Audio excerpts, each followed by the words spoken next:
Salut à tous et bienvenue sur cette nouvelle version du Récap Crypto où je vous concentre les actualités crypto et blockchain de la semaine. Et n'hésitez surtout pas à venir me dire dans la section des commentaires ce que vous avez pensé de ce nouveau format. Et on passe sans plus attendre aux actualités du lundi. Tout d'abord, on a le joaillier américain Tiffany & Co qui va proposer pour 30 ETH de créer un pendentif physique qui représentera le CryptoPunk de l'acheteur. Ensuite, on a le Honduras qui va créer ce qu'ils appellent la Bitcoin Valley et pour faire très simple, ils vont permettre à une soixantaine de commerçants de la ville touristique de Santa Lucia d'accepter les paiements en Bitcoin pour accélérer son adoption. Et du côté de Polygon, on a le projet qui va intégrer les services d'une filiale de Mercedes-Benz qui va créer une plateforme de commercialisation de données pour les entreprises. Et pendant ce temps, on a Vitalik Buterin qui a déclaré sur Twitter que le métaverse de Meta est voué à l'échec car le concept est encore trop jeune et personne ne sait à quoi ressemblera vraiment les métaverses à l'avenir. Ensuite, chez FTX, pour célébrer le listing de l'EuroC de Circle, ils vont offrir 150 000 € qui seront répartis équitablement entre tous les utilisateurs qui déposeront 100 € de fiat ou d'EuroC entre le 29 juillet et le 12 août. Et toujours en parlant de stablecoin, on a la DAO de Aave qui a approuvé à 99,9% la création du stablecoin algorithmique GHO qui permettra de proposer des prêts qui généreront des intérêts reversés intégralement à la DAO. Et finalement, la Banque centrale du Japon met en pause son programme de MNBC en raison d'un manque d'intérêt du grand public qui est composé d'environ 30% de personnes âgées de plus de 65 ans. Mais il déclare tout de même qu'il continue d'explorer ce concept. On débute les actualités du mardi avec Binance qui a annoncé le lancement du premier Soulbound Token qui sera remis à toutes les personnes ayant validé leur KYC et le but est ici de faciliter la navigation dans l'écosystème de la BNB Chain. Ensuite, on a le bridge Nomad qui a perdu l'équivalent de 190 millions de dollars à cause d'une faille qui a été exploitée par 41 adresses différentes et dans l'espoir de retrouver des fonds, ils offrent une prime de 20% aux attaquants qui retourneront leur butin. Pendant ce temps, en Corée du Sud, des hackers seraient en train d'infiltrer des projets crypto en copiant des CV pour postuler aux offres d'emploi. Et alors que The Merge arrive en septembre pour Ethereum, l'open interest du projet de Vitalik Buterin a dépassé pour la première fois celui de Bitcoin. Et pendant ce temps au Brésil, le club de football de Sao Paulo a payé pour le transfert d'un joueur en utilisant de l'USDC via la plateforme d'échange Bitso. Et du côté de Shiba Inu, les équipes viennent de dévoiler que leur jeu de cartes à collectionner se nommera Shiba Eternity et qu'il sera compatible avec Android et Apple. Et finalement, on a Gucci qui a annoncé sur Twitter qu'après le Bitcoin et l'Ethereum, ils allaient désormais accepter les paiements en Apecoin dans quelques boutiques aux USA. On débute les actualités du mercredi avec Michael Saylor qui a quitté son poste de PDG de MicroStrategy mais qui reste président du conseil d'administration pour se concentrer sur la stratégie d'achat de Bitcoin. Et toujours du côté des sociétés qui adoptent les cryptos, on a Robinhood qui a reçu une amende de 30 millions de dollars du régulateur américain et qui va licencier 23% de son personnel. Et aujourd'hui, on a eu une attaque très importante sur le réseau Solana, avec plus de 7600 adresses qui ont été vidées de leur crypto, et l'équipe du projet a déclaré que la faille ne venait pas du code de la blockchain, mais plutôt d'un logiciel utilisé par les wallets. Et toujours du côté de Solana, on a Magic Eden, la place de marché leader de Solana, qui va accueillir les NFT de la blockchain Ethereum qui pourront être achetés en Sol ou en ETH. Et du côté de Coinbase, ils ont annoncé qu'ils allaient permettre à leurs investisseurs institutionnels de stacker des ETH. Et finalement, toujours en parlant de stacking, on a Elrond qui annonce que la place d'échange européenne Bitpanda va désormais proposer le stacking de GLD.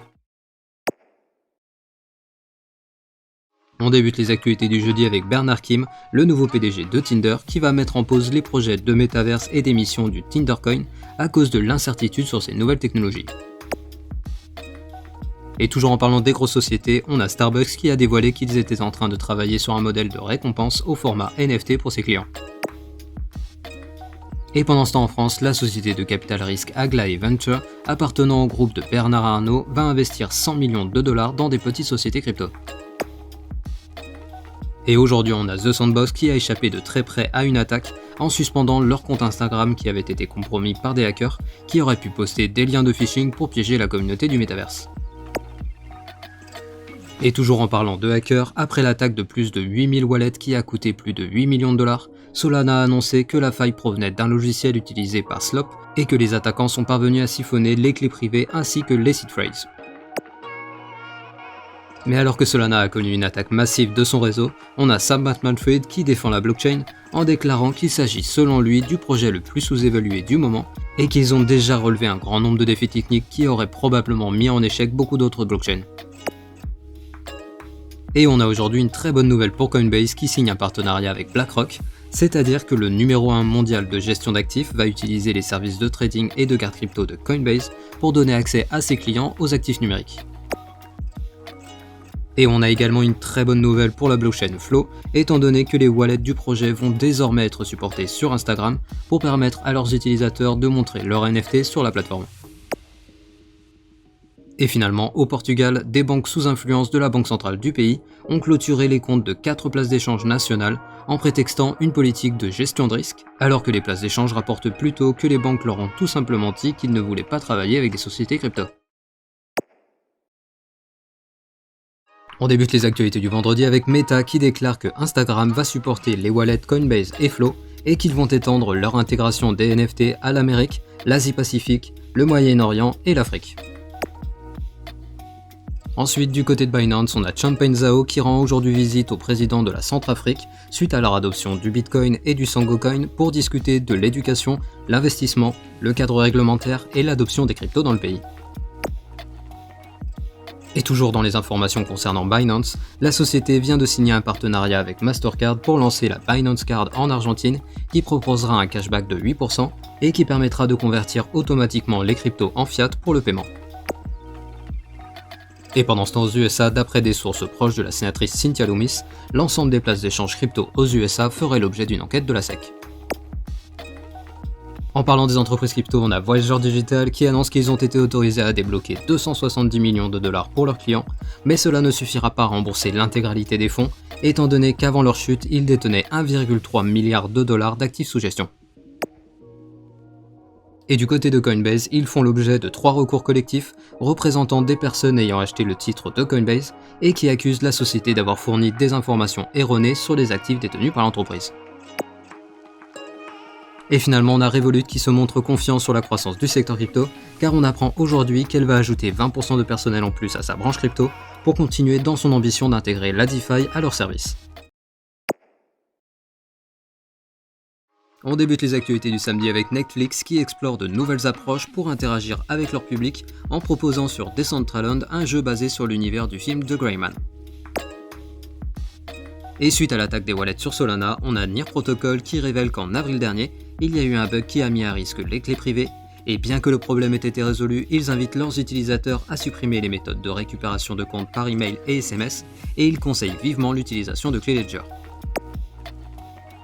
Et finalement aux USA, on a le Chicago Mercantile Exchange qui va étendre ses services aux institutionnels européens en proposant des contrats à terme sur Bitcoin et Ethereum qui seront adossés à l'euro.